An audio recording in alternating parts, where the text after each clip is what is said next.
Hell yeah, guys. Let's get into it here. Jason, Evan, thank you for taking the time to do this podcast. Yeah, man. How are you guys doing today?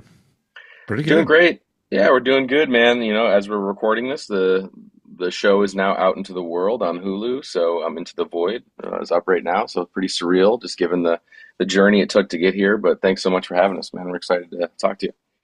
Of course, of course.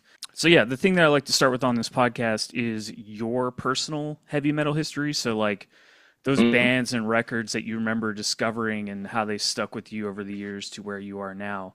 yeah. Jason, you're first on my screen, so if you want to, and then Evan will go to you next. Yeah, I think I was in the sixth grade, sixth or seventh grade, and my parents had like a trunk in the basement filled with all their old records from when they were in college. And I remember coming across the Black Sabbath Master in Reality album, and I Mm, remember putting that on and just being totally blown away like by it. I had never really heard anything like it before, other than probably just hearing some of the songs like on the radio. But it was just a special moment for me. And I remember like getting a guitar. I guess I was probably in the seventh grade. I convinced my parents to help me get a guitar.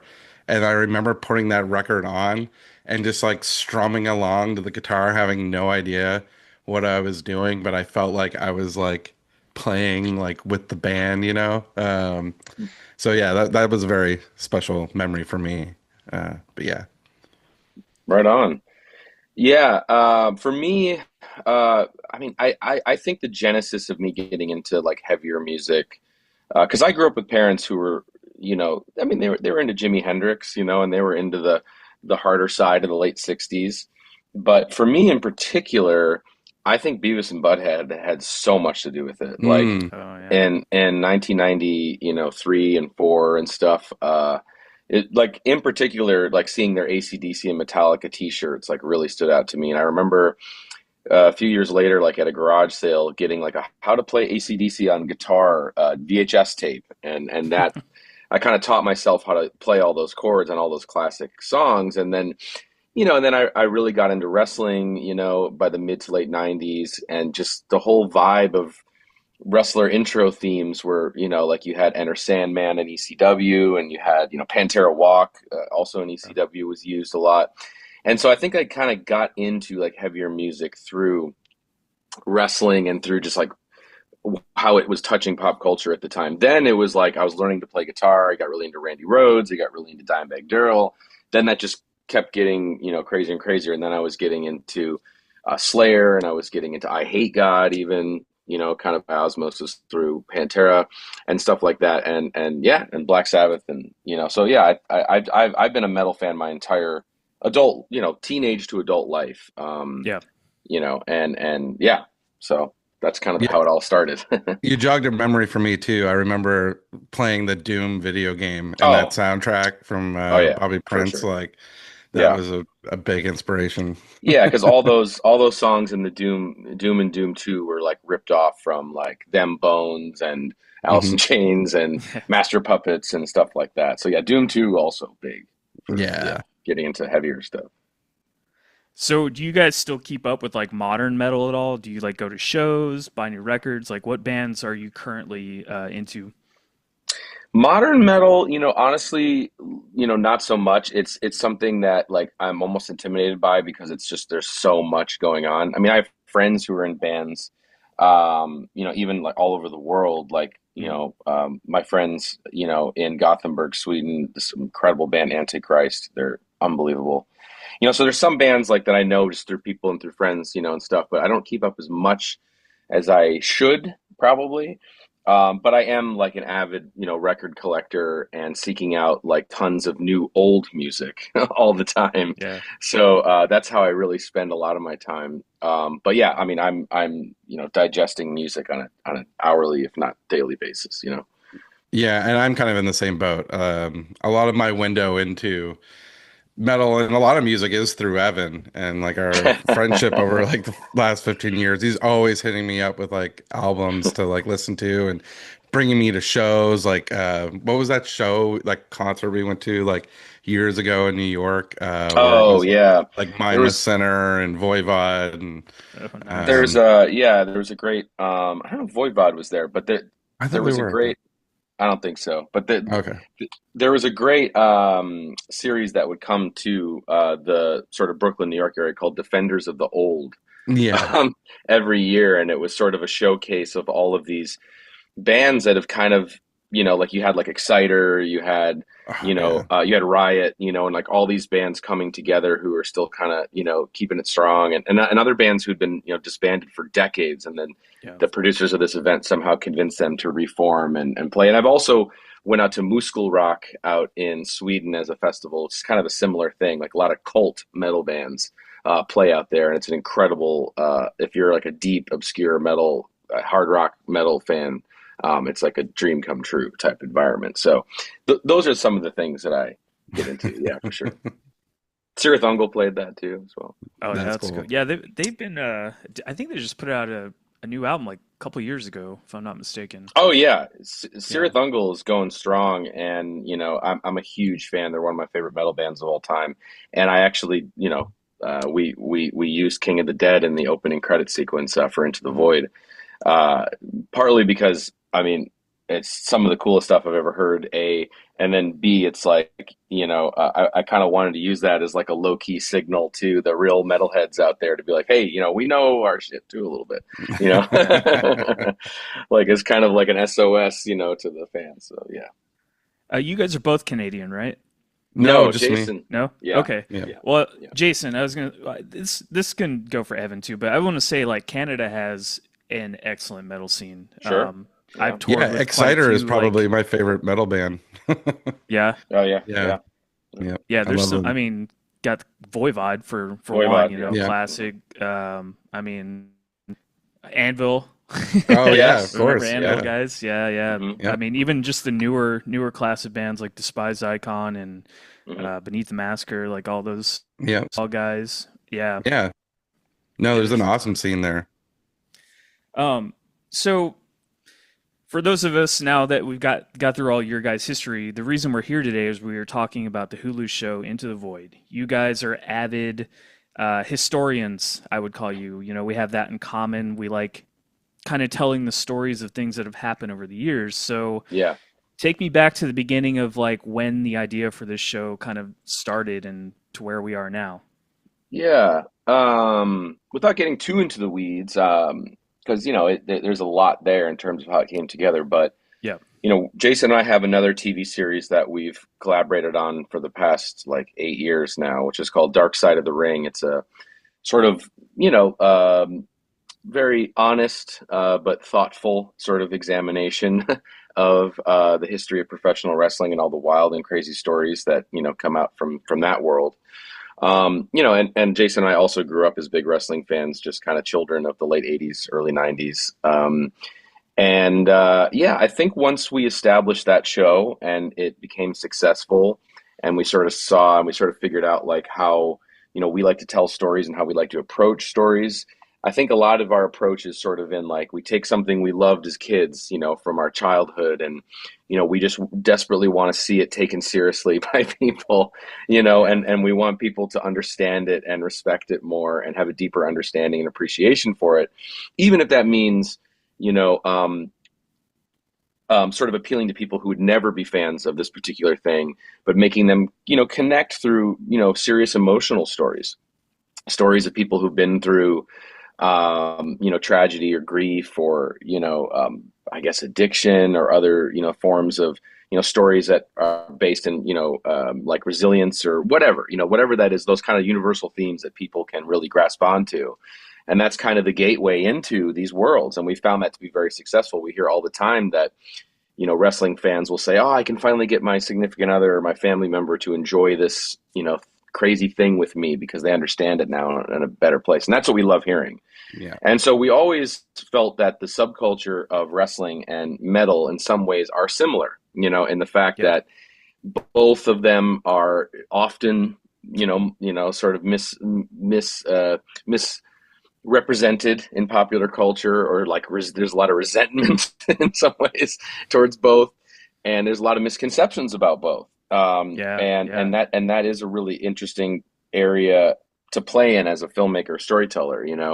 So I think it was sort of a natural progression, a very organic kind of concept of like, you could take everything we've learned making these pro wrestling documentaries and sort of apply it to this world in metal. I mean, the fan bases are just as, intense and passionate, and it would be cool. And also we have just, again, that same deep sense of passion and loyalty for it as well as we do with wrestling.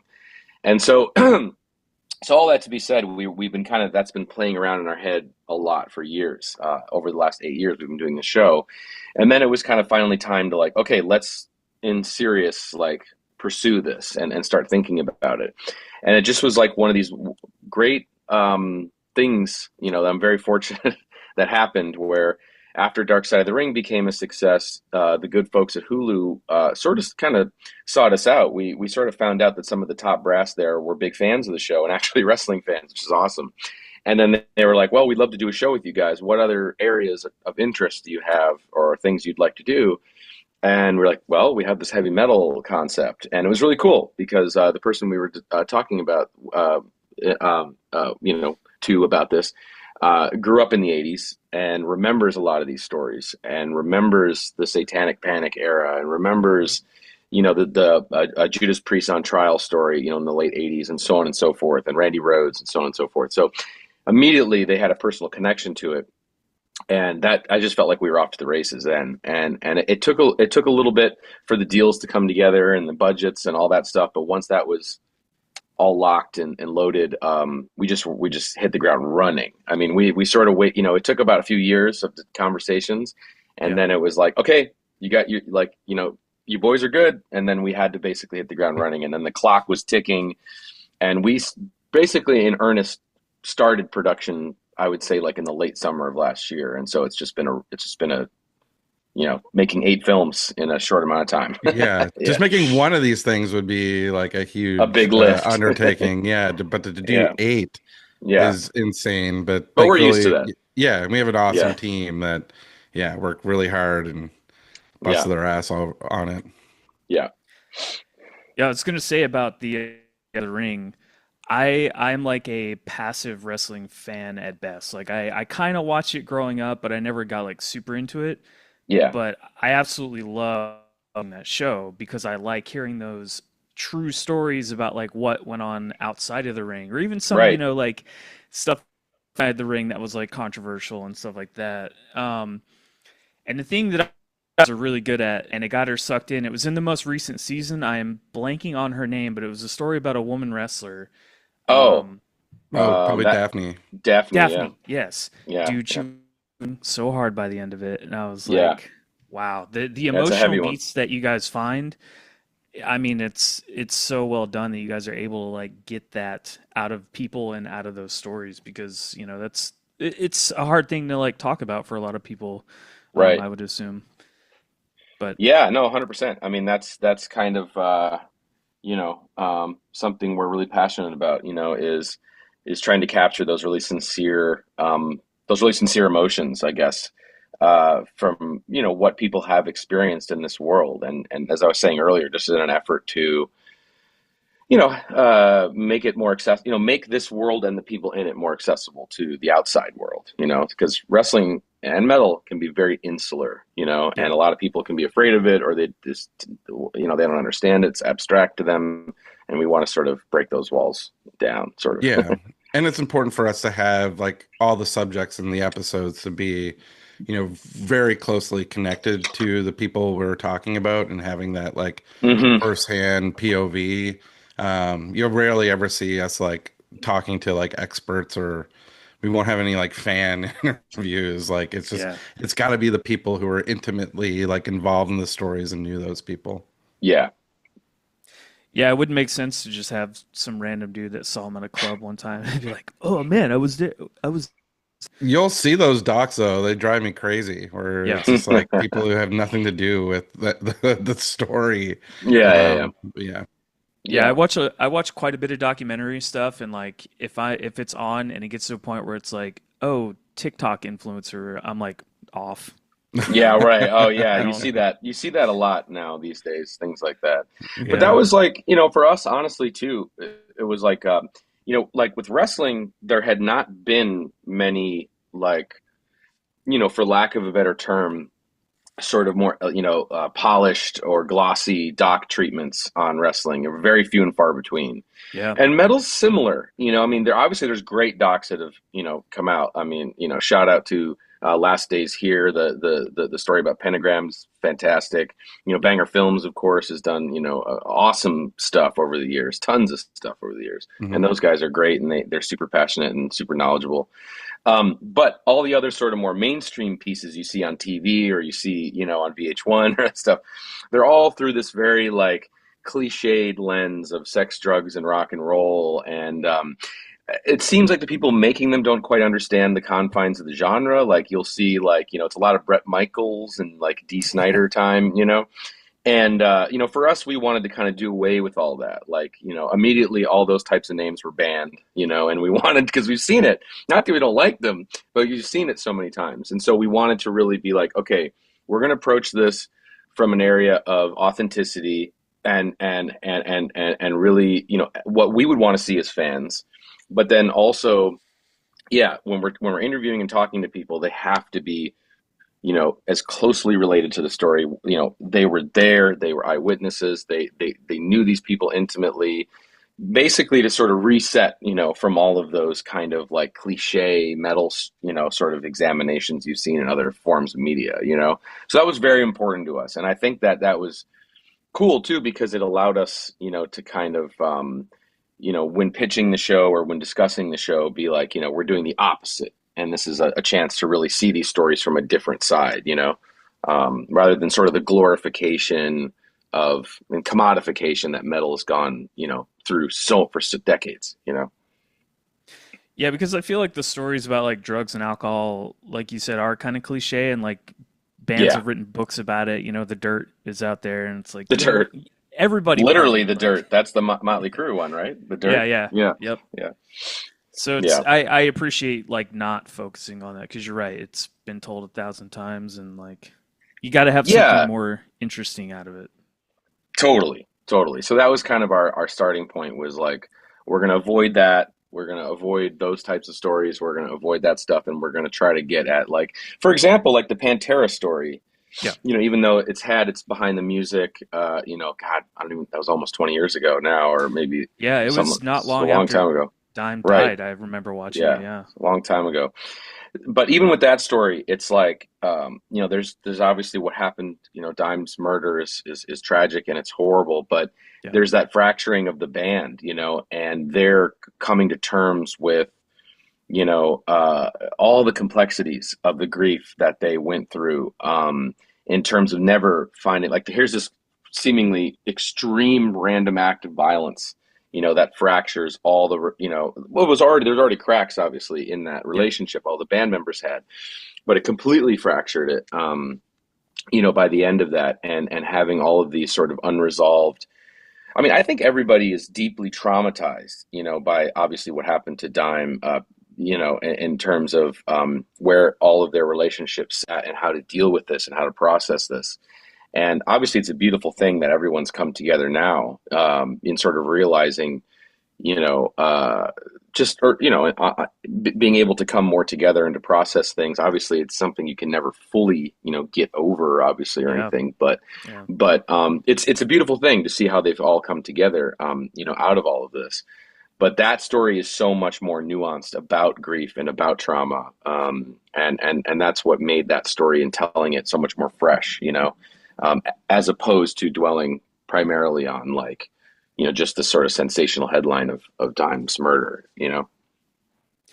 Yeah, I haven't ever really seen Phil do like any kind of interview outside of when he was like, drug addicted Yeah, soon after it happened. So like yeah.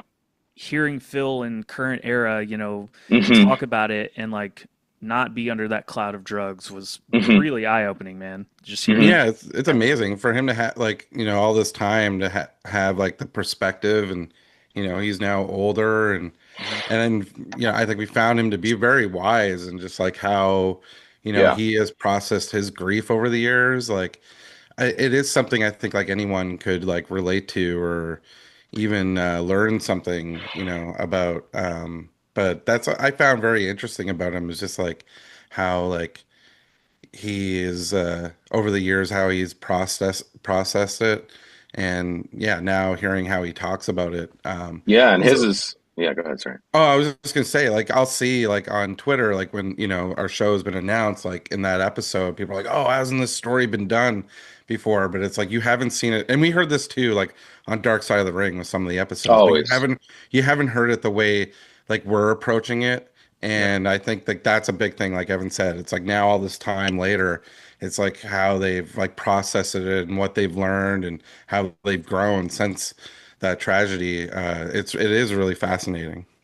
Yeah, and like the one thing with Phil's case in particular that makes his journey, very unique too, is the fact that like he did then become, the scapegoat, if you will, for, what happened to Dime, and had to live with that, as well as sort of, grieving and having just so much regret, in terms of how their relationship was left, and that's Yeah. such a, whew, man, that is a position that I don't think anyone wants to be in. And so I think, his journey is very unique in that, but you do get that sense. And, obviously, like, that's another thing about that story is, people had to grab onto certain things, in order to, um, probably not, succumb to just the painful trauma of what happened. It's like, for Vinny, it had to be, focusing on Philip, and similarly for Rita, in terms of, and that's understandable and it's human. Mhm. But it makes this, it's very, it's very intense, and so I think there's a lot of rawness there, but and I grew up a huge fan of all these people. Like I got to see Pantera in 2001, and towards the very end of the run, and I was super grateful for that. I was a huge fan, and to be in the room, listening to their stories firsthand, and it was like, even though I know it's healing for them, but like to be selfish for a second, like it was healing for me too, because Sure. I remember exactly where I was in 2004 when I heard about Dime's murder, and then just to kind of be in that room. I mean, when we were doing Phil's interview, Rita was actually there for that, and so just to see how they're getting along now, and how, and because they've known each other for so long, since the Right. 80s, and just all this history, and it's a beautiful thing, and Phil's been super clear, clear minded, and you know um and he Rita keeps saying that he's the Philip we knew in the 80s now, which is awesome. And he really, I mean, I thought, I was so intimidated to speak to him and to interview him. I had no idea what to expect, but he couldn't have been a nicer, cooler, down to earth, more interesting, fascinating guy, in terms of what his interests are and the music he listens to. The Yeah. music he listens to is so unbelievable. It took me back because I didn't know. I mean, I know he's like, he knows everything about, he's an encyclopedia when it comes to the metal genre, but I did not anticipate, him listening to David Bowie's last record, Black Star, and knowing every single nuance and word to it, or the Smiths. He's a huge Smiths guy, and the music he's playing around the house is the furthest from metal as it gets. And he's really has just an incredible, taste in movies and in music, and so that was cool to relate to him on that level as well too. But anyway, we've talked a lot about the Pantera show, but it's an important one. No, that's I was gonna say I feel like Phil just out secondhand because that's like what I listen to when I'm not listening to metal. Yeah, yeah, yeah. Oh, It's like, dude, I man, mean, I cried so hard when David Bowie died. Like that shit same. sucked. Yeah. Like, I Mm. mean, that was a big one. That was a huge one. I mean, I was just saying it the other day. Like, it's like, obviously Brian Wilson passing away, recently, but like Ozzy man, was felt like the biggest one since Bowie, in yeah, 2016 or whatever that was. Yeah. yeah. This year's Anyway, been rough for metal. I mean, yeah, yeah. Ozzy At the went from Gates. Mastodon at the Yeah. gates. Like, what Yeah, is some going us. on, Yeah. man? It's Yeah. crazy. Yeah, it's nuts. Yeah, for sure. I have one Pantera related story, and we can move on to Sure. another Yeah, yeah. episode. So I never got to see them live. Unfortunately, they Hmm. were just disbanded by the time I was like going to shows and into metal. But Yeah. I was touring with bands for a long time, and Vinnie Paul's strip club in Texas. If you are in a touring band, they let you in for free. You don't Yep. say no to a free strip club, so we all went.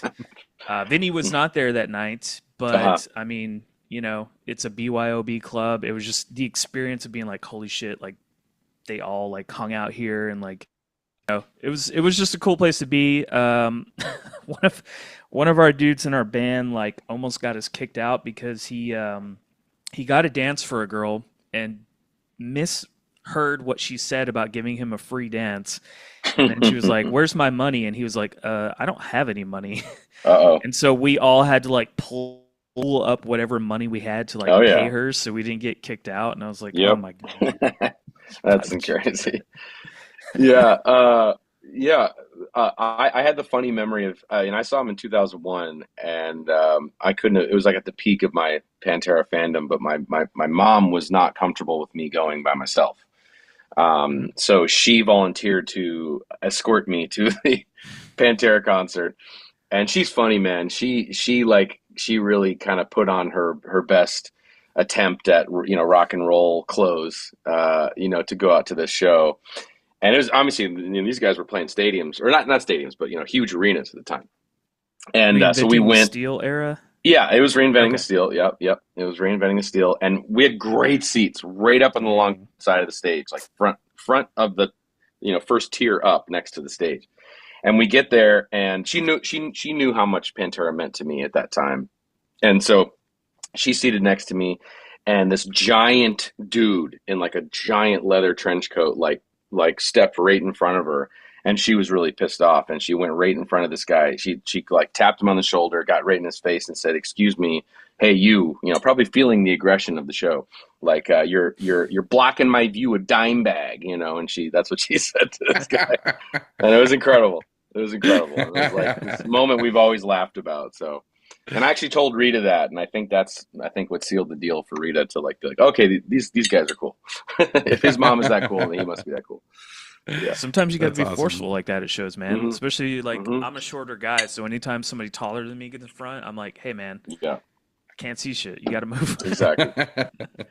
It's an amazing show, though. Incredible show. Yeah. Oh yeah, I'm jealous, man. Yeah. I, It's on you YouTube. know, You can see it on YouTube. That exact show. yeah, That's yeah, cool. Yeah. yeah. The Yeah. that was the Pantera episode was one of the ones that like got me really teary eyed. The other one was the Eisener episode. Even though I had seen that death documentary they did like 4 or 5 years ago, Yeah. man, just getting it again to that like heartfelt kind of emotional beats of like kind of the end of his life was like, oh Yeah. my God, like that It's one really brutal. got me too, man. And I Yeah, it's mean, brutal. Yeah. such a talent. I mean, that guy pushed Yeah. the genre forward in so many ways that people to Oh. this day still like ape that band's Oh. style. Yeah, he's the guy that people I think have been taking from the most out of the last 20 years. Yeah. Mm. I mean, Chuck's, riffs talk about Doom 2. I always thought his stuff sounds the most like Doom 2, but Yeah. he's incredible. I mean, Chuck, I've been a huge fan of Death for years, in all the forms and iterations of, because obviously he's got such an eclectic, Yep. discography, even for being, technically a death metal band, but there's so much more than that. Always fascinated by his stuff. Always loved it. I mean, Leprosy was like was early on. In the mid 2000s. I remember just that record, just unbelievable. And so anyway, that was a story that we felt like would be just the perfect fit for the show, because it's so much more. Because Chuck defies convention and expectation, because here's a guy who literally is like a founding force of this death metal genre, and the just like the visual iconography of death metal and how brutal and scary and intense and raw and that it is, and then he as a person is a completely contrast to that. Like he's the guy Mhm. that's wearing Christmas sweaters and decorating, the Christmas tree and putting up the stockings and, doing the barbecues and wearing flip-flops, and stuff. He's just so incongruous to that, and I love that because that reminds me of our wrestling show when you're talking about guys who play like, heels in the ring, but at home they're like family men, and stuff. So that felt like that's a fun area to play in.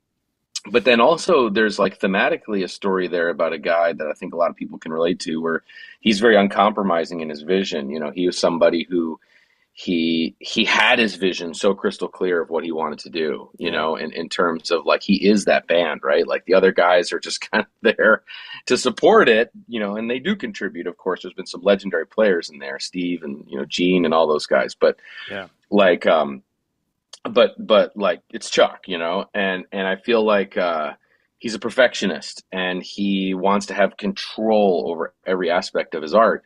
And then he just is dealt this unbelievably cruel hand with a disease and a brain tumor, like the one thing you just can't control. You can't control it at all, and that's such a horrible thing for a guy like him. Such a tragedy, and then racing against time in order to try and complete his last statement, artistically or musically. Yeah. So there's that, and yeah, just what a unbelievably emotional story, but again, relatable in the fact that I think a lot of us know people, in our families or friends, who've gone through those, been alongside someone who's gone through that terrible battle, with cancer, with sort of a terminal illness like that. But yeah, that to me is the saddest episode of the show. Just because of it's just so unfair and it's so brutal, in terms of Seriously. what he went through. But the flip side is I think it's also a very humanizing portrait of Chuck. And I think even in its short 44-minute runtime, I think it does a good job of sort of giving you a sense of who he was as a person, and I think that's what's cool about it. And I think the people I've showed it to, who just never would ever, mess with death metal or that type of harder sound. They just wouldn't Yeah. even mess with it. I think now they might be like, okay, I get it. This is cool. And to know that the music is coming from such a real soulful place, like that a lot of the lyrics and a lot of, where what he's writing is coming from such a real place. It's not just, okay, we're writing about, dragons and castles and demons and shit. We're going much, much farther, much more, much more personal, which I think is so cool about what Chuck did. Yeah, that was one of the things that I always appreciated too, is they were one of those first bands that like really started writing about real, not just like cliche death metal stuff. And I don't think while for people to like really get that part of the band because Yeah. the aesthetics of the covers and Yeah. listening to the music, just surface level stuff. You have to dive in a little deeper. I think that's what makes Chuck kind of a genius in metal is the fact that like he had the self-awareness to be like, some of this stuff is kind of like aesthetically getting a little corny, and to have and not a lot of metal people don't have that thought, and he had that Mhm. self-awareness and he's like, let's get a little corny. I'm going to do something a little different. And then like, and that's, I think to have that foresight and to be in touch with like your own scene and your own, like, your own art is like, whoa, that's like that puts you in a different like stratosphere in my book, Yeah, I appreciate too, like you mentioned, showing the like not goofier side, but more human side of him. Yeah. Like how he used to wear cat shirts. Yeah. I saw that there was a merch company out there that made a death has all cats on it, Oh, and I I was Oh, think like, I've that's seen that cool. too. I've yeah, seen I that. was Yeah. Yeah. like, Chuck That's would love awesome. that. Yeah. Oh my God. Yeah. The death merch game is out of control. There's so Oh much man, amazing. If you're a death fan, you could literally have a shirt for every day of the week, of the month, yep. if you wanted to. Yeah. Uh, Evan, you said you collect vinyl, right? Yes. Did you get those represses that Relapse? I'm pretty sure it's on Relapse. Hmm. Yeah, I can't remember I think it Oh was yeah, yeah, Relapse, it is. but It they is. did Yeah. like all those HDR like vinyl represses or whatever. I got one better for you.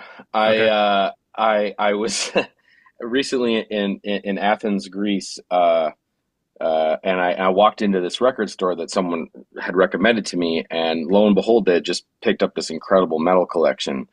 And I was like, oh shit. And so I started going through it, and then it was every single original press of all the Death albums, Oh wow. um, in one place. I mean, that doesn't happen where you can buy them all in one place. So I did procure all of them in a very expensive move, but I did, and I got all of them. So I have all, even the individual thought pattern, all the middle era ones are very rare to get an original pressing of. So I got the whole Death discography in one fell swoop on original, U.S. pressings of every single one. That's Yeah, crazy. Yeah, Yeah. that's a yeah, rare find. We yeah. use some of the repressings in the like for the reenactments, and Uh-huh. the production designer gave those to me after Oh, we were really? done. Oh, I didn't know Yeah, that. yeah, yeah. Oh, So cool. yeah, I have those. Oh, nice. I Great. was gonna say about those repressings, as much as I love the original recordings, Relapse did an incredible Oh, yeah, those yeah, yeah, represses, man. They sound insanely good, yeah, especially Scream Bloody Gore. Like, oh my Yeah. gosh, yeah, yeah, yeah. so good. Well, I love that record. Yeah, yeah. Another thing I want to say I appreciate about the show too, you guys covered Wendy O. Williams. Hmm. And Hmm. so for me, that kind of goes more into like punk territory. Hmm. And I've always been a big proponent that like without punk metal, a lot of metal, especially thrash metal, Oh, because like it of just course. sped up Yeah, punk riffs. Hmm. And for sure. I appreciate you guys kind of delving into that territory, even though a lot of the interviews say they were metal. I kind of see it, but at the same time, I'm like, they were more hardcore punk in my opinion. Yeah. But Oh, I yeah, can see yeah. both sides of it. Oh, yeah. I mean, like the Plasmatics, like 100% were born out of the CBGB's, New York Yeah. punk scene in the late 70s, 100%. But they did, and I always loved them, but they did make that pivot in the mid '80s when metal was becoming more mainstream. Mm. With MTV and all that stuff. That the sort of golden years, if you will. They did make that switch to a metal genre. Like when you look at Metal Priestesses going into the Coup d'etat album, Hmm. they're making a very, and they did like lineup changes because they were trying to. They saw that metal was going to be a more successful vehicle for them. I Yeah. think as punk was sort of dying out by Yep. that point, and hardcore was taking over, of course. But they sort of saw this as like, okay, because they're all about their message. Wendy had a very passionate message about anti-consumerism, anti-conformity, and all that stuff, and sexual liberation, and all the stuff that she was about. And she sort of, as they were sort of seeing metal being this thing that was like taking off, they were like, okay, we're going to pivot and go into that. So I think that was enough of a reason, if you will, for us to be like, okay, it touches metal. Gene Simmons, of course, came in, and produced her as well. Yeah. But we felt that made it okay enough to cover the full story, even though obviously it does have a pretty heavy punk sort of first few chapters of her story. But her story is amazing. I mean, she's an incredible, I feel like still very underrated, underappreciated, female artist in heavy music. Someone who just really, carved her own path in a very extreme way. And the things that she was fighting for are still so relevant to today. I mean, I know, man. she was fighting for like environmental stuff. She was inviting, she was warning of, how the media is going to control you, and of course, like freedom of expression, freedom of speech, and these types of things. Like she was a warrior for all that stuff, and really stopped at nothing until I feel like kind of by the mid '90s. I feel like that's when culture started commodifying, and corporations were taking over, and all the things that she was fighting against, that battle kind of got lost. And now where we're at in 2025 is just kind of the dystopian reality of all of that stuff that they were sort of warning us about back then. So I think it's a very relevant story, and was so awesome to be able to fit it into this, because it was one we wanted to do from the very beginning. And I just remember seeing Wendy, I think it might have been on MTV or something, again in my Beavis and Butthead years or somewhere in there, and seeing that footage of her and Lemmy, performing together, and just being like, this is amazing. Who is this person? And, she was incredible. And she was a mainstay on programs like that back in those days. Yeah, the '90s was a rough time for pretty much the entire genre, metal, any kind of like counterculture thing was just Oh getting yeah. like waylaid by pop music and punk and TRL and all that stuff that was coming up then. So Yeah. I can see getting dissuaded and being like, well, why am I doing this? Because it's just not paying Yes. attention to it anymore. And it's got to Yeah. be hard when you have this intense message that it's listening to right now, Totally. or it's gone back underground, so to speak, I guess at that time. Yeah, for sure. Yeah. So I'm curious, with how much stuff that has happened in the genre, like, choosing these 8 stories had to be a pain in the butt. Um, so without going into too much detail, how did you kind of get it down to these 8 specific stories? Well, yeah, I think we first started with a very, a big list, like a Yeah. dream list of, stories we'd love to tell.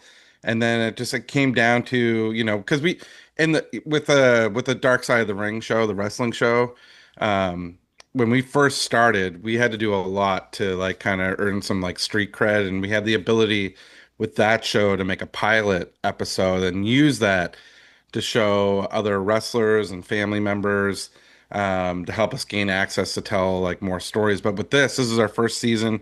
We didn't have the luxury of making a pilot. So it was difficult. It was difficult to gain access and to kind of like prove ourselves in this world.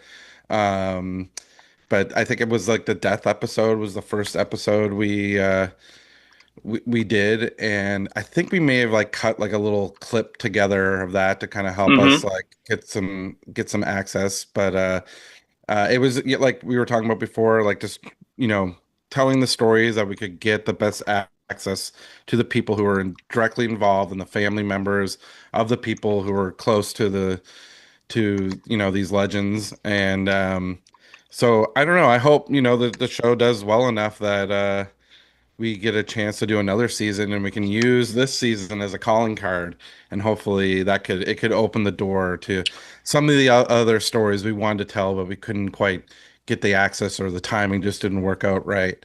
But that would be the dream. Yeah, I mean, just in a practical sense, like when we were starting out with this journey, you had like a list of like 20 different stories you wanted to Mhm. tell. And ones that we've been thinking about forever. And then once you get that, like, okay, we're off to the races, we got to start going, we got to start producing. You then are making those initial reach outs, and you're trying to talk to people. But again, like we didn't we have, I guess, credibility in the wrestling world, but not, people don't really know our work in this world unless there were some accidents where some people, happy accidents where some people were familiar, but 9 times out of 10 they weren't in terms of our work. And so it was like a process to get, to build that trust and to build those relationships. And sometimes, because of what I was saying earlier, metal, there's been so many shows, there's been so many of those tabloid expose sex, drugs, and rock and roll type shows that have been out there. And on paper, our show can seem like that we Yeah. want to do, in terms of the types of stories we want to cover. So it's hard to delineate and to explain to people if they don't really know you, or understand where you're coming from. And not all the time you can get in a room with them and hash it out. Mhm. You don't have the time sometimes for that. So some stories kind of fell apart, just, or episodes we wanted to tell, by just the nature of that. And also timing was a factor as well too. Like there's some higher profile stories we wanted to tell, and a lot of these larger bands, they have their next 2 years mapped out, and this doesn't fit into what plan they have. So hopefully, if we do get another season, we'll be able to, all the, some of the stories that fell apart, or some of the ones for timing reasons that didn't work out, we'd be able to have another chance at. So we're hopeful for that. But there were plenty of others that we considered, and these 8 were the ones that we always felt strong about. Some that were discoveries along the way, Yeah. like some which we can talk about. So, like some of them were kind of like, okay, this thing fell through. We need to find, like, something else that could work in its place. And then you find something that maybe might have been better than the option A. Yeah. But it takes you that time to go through and research and talk to people, and then you realize, whoa, there's a much bigger story here than we ever thought. In the first place. 2 episodes that come to mind for that are the Hellion episode in particular. Again, that's kind of like also flexing the underground sort of side of our appreciation of the genre. This is Hellion was a band that never really made it. They had a couple records that were ostensibly self-released in Yeah. the '80s, and they have very small fan bases to this day. And it's one of those things. I think it's very criminally underrated in terms of more of like a very traditional metal sound of the sort of LA '80s, but nevertheless, really badass. And I actually was, when we were kind of found ourselves in this desperate spot to kind of find another story, it was like, oh my God, all right, I'm going through my records. And I started flipping through all my metal records, and I was like, oh shit, like Hellion, and I was like, yeah, this is a really good record. And why don't people really, mess with this? Like, what's up with that? And then, like, oh, yeah, great female vocals. I put it on, still killer. And I was like, I bet there's a story here. There just has to be a story here of, something. And lo and behold, once we started talking to Anne and once we started talking to the other band members, and it was like, well, yep, there's definitely a story here. And that, so it was cool that, like, your record collection can take you on this journey to Yeah. try and find a story, and it did. So there's that one, which is very cool. Highly recommend that show. And then there's the story of Kurt Strubing and NME, which, NME, that record, Unholy Death, I had always like seen. Okay, there you Hey. go. There you go. I wish I had Yes. mine with me right now, but I don't. This is one that got me. I had never heard of them, and I was like, "What the fuck? Like, how have I What's that never heard hype of them?" It's sticker on there? amazing. It's just What's like that? like I think it says Chris's Rap Records for Oh, $3.75. it's a price sticker. Whoa. Okay, cool. Yeah. I wasn't sure if that was like I've been too advertising the album. scared to like peel it off, but I'm like, I Don't. don't know. It is kind of awesome. Like, Yeah, it's it's great. crazy. This is Yeah. like when we were making, and it was like a discovery for like both of us. We were very familiar, and then when we got into the story and heard this album and how amazing it is, we Evan first got on Discogs and got like the vinyl and the cassettes, and he was like, you got to get on there. Get on the And jump. yeah, so yeah, a Yeah. little like get this record before, hopefully It people pops see off. the show, and then Yeah. it pops off. Yeah, but it was like again, researching the show and sort of researching, stories in metal that, crazy, jaw-dropping, wild stories that haven't been told. And that one did pop up in a few lists or like in Reddit threads or things, when we were looking through it. And I was like, yeah, I've heard about this, like the guitar player who, murdered his mother, and it was like this crazy thing. But at first glance, we were like, man, this might be too sensational, or like, what is Pantera, or what is, the Osbournes going to think about this story being alongside theirs. So it's sort of like, maybe this isn't the right fit, for our show. But it was like, well, let's see, because again, what would you have to kind of think like, okay, well, if you're, to kind of approach it in a non-tabloid, non-sensational way, you'd want to speak to the other band members and the family members, and what if they have a story, and what if their story is, unique, or, and which it was, because obviously, what's really interesting about that record is, first, coming from the Pacific Northwest, like Washington State, it does have all these characteristics of very noisy, very, sloppy, feedback heavy, it sounds like a It's part of the noise charm. metal. It is. And it's cool though. Like, Yeah. to me, that's very cool because it's such a, with all the stuff that's happening, in the wash of the Melvins, and like, like Mud Honey, or like something like, it has that, that like facade, or like, it has that patina, if you will, Yeah. but then again, it's just this brutal thrash record that some have said could be more of a black metal, like proto black metal sound, which I can see that. So very cool musically, very interesting, but then you have this really, really insane story about a guy who, you know, um, obviously had some sort of psychotic episode, some sort of psychotic break. He was most likely prone to schizophrenia or something along those lines. He was never really formally diagnosed. But sort of after a series of doing synthetic drugs and drinking carpet cleaner, which is never a good idea, he was brought back to his mom's house. And then, of course, he in a psychotic episode, murdered her, which is just this unbelievable, jaw-dropping, just what the hell happened story. And then, it's like all of his bandmates who are in this scary metal band to begin with, that's prophesizing and singing about things that fall in line with something like that, and coming to grips with that, and everybody blaming them for everything. And then, of course, the family, and friends and people coming together. And what I found to be very unique about this story is there seemed to be almost a lot of empathy, I guess, towards Kurt Strubing, in terms of the fact that it was this was a mental crisis, psychotic crisis moment, Yeah. and no one fully turned their back on him. Obviously, it's complicated to some degree, but everybody, was continuing to support him because they knew that this was something beyond the realms of his control. And to really rally around him and to support him coming through the criminal justice system. He didn't go through, getting the proper rehabilitative care that he should have gone, or the right medication, or Yeah. therapy or whatever. No, he's put through jail, like hardcore jail, and then comes out the other side, but then reforms with the band, gets married, has a kid, all these really just, wild things happening. And so that, just for us, we saw it as a story much bigger and much more nuanced and complex than just like how crazy and sensational the headline reads.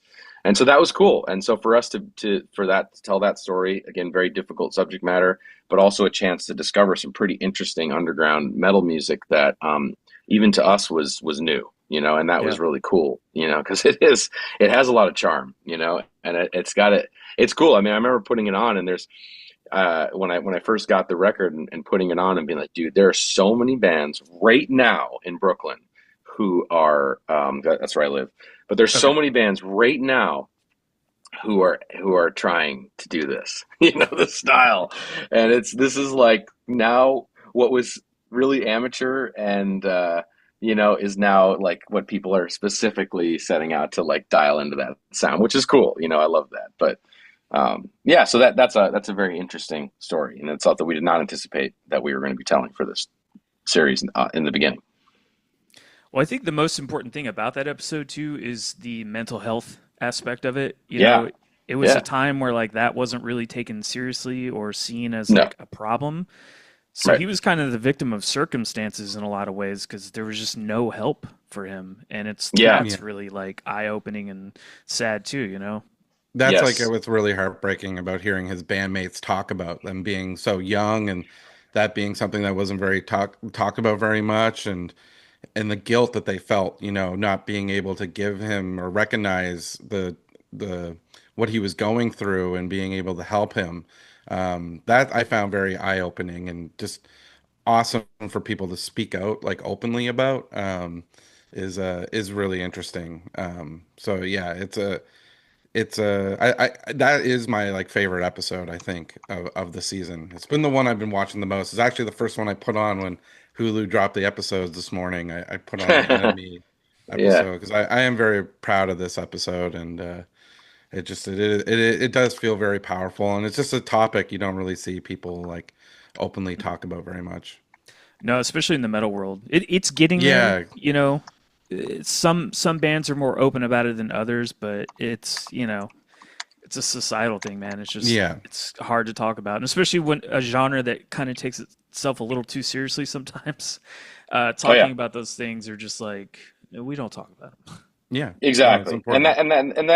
that's a, also you could say about the Pantera story too. It's like, obviously it's so terrible what happened, but in Yep. some places, like, this is a pretty macho world we're talking about with metal, and not everybody wants to, explore those feelings, and they often, those types of emotions and those types of things get swept under the rug, and get moved, and we move past them without processing or trying to deal with or wrapping our heads around them. And so, in some ways, hopefully, with this show, or just the way we like to approach these stories, it's kind of trying to disrupt that sort of cliche, if you Yeah, will. it's the same thing we do with the wrestling show. It's like seeing some of our like heroes and our legends be vulnerable and like Right. giving them an opportunity to be vulnerable. And I think that is powerful. And for audiences to be able to see that, I think, even for me, it makes it okay to be, more vulnerable. Yeah. Yeah. Yeah, no, I like I said, I appreciate the way you guys tackle things, even in the wrestling show, of just like showing more humanity behind Hmm. everything, because I think that goes a Hmm. long way than just sensationalism Yeah. for stuff. That's what I For try to for this. do on my Yeah. podcast. It's just like I That's like Yeah. the awesome. stories behind the Right on. records. I don't care about all the partying and stuff. That's fun, but Yeah. give me the facts. Yeah. Right. Right. Yeah. Well, Jason, Evan, I don't want to take up too much more of your time. I seriously appreciate you guys being on the show, and Yeah, everybody man. listening or watching. It's on Hulu right now. You can go check it out. 8 episodes. It's definitely worth your time. Awesome. Thank you. This has Right been on, great. man. Thanks so much for having us. Yeah, it's been a Yeah. pleasure. And yeah, to anyone, let us know what you think. Tell your friends. Find us on social media. Tell us your thoughts, and and what you'd like to see for the next season of the show. We're always all ears for that. Yes. We'd love to make the stuff that you guys want to see. For sure, because that's definitely what we did here. So Yeah. My yeah, one recommendation: black metal. I Yes. feel like it's been beaten to death. I That know. horse. I'm so Yeah, tired of hearing about those stories in black metal. I know, and that's something that we consciously avoided. Yeah. That was a decision, at least for now. But like, I do think that there is a way to tell all of those stories that you've heard many times in a different way, Hmm. and a Yeah. way that does take them back from everything we've been talking about.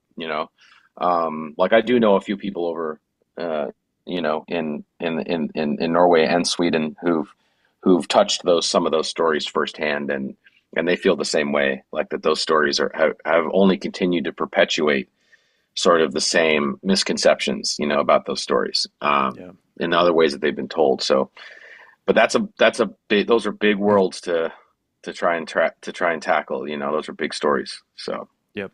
yeah.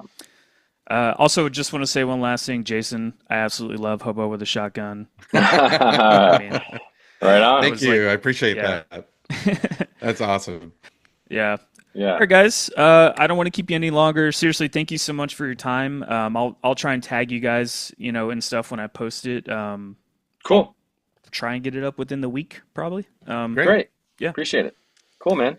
All right, Thank you so guys. much for Awesome. your time. Yep. All right. We'll talk soon. All right, man. All Have a good right. Okay. rest Take of your care. day. Take care. See ya. All right. Bye bye.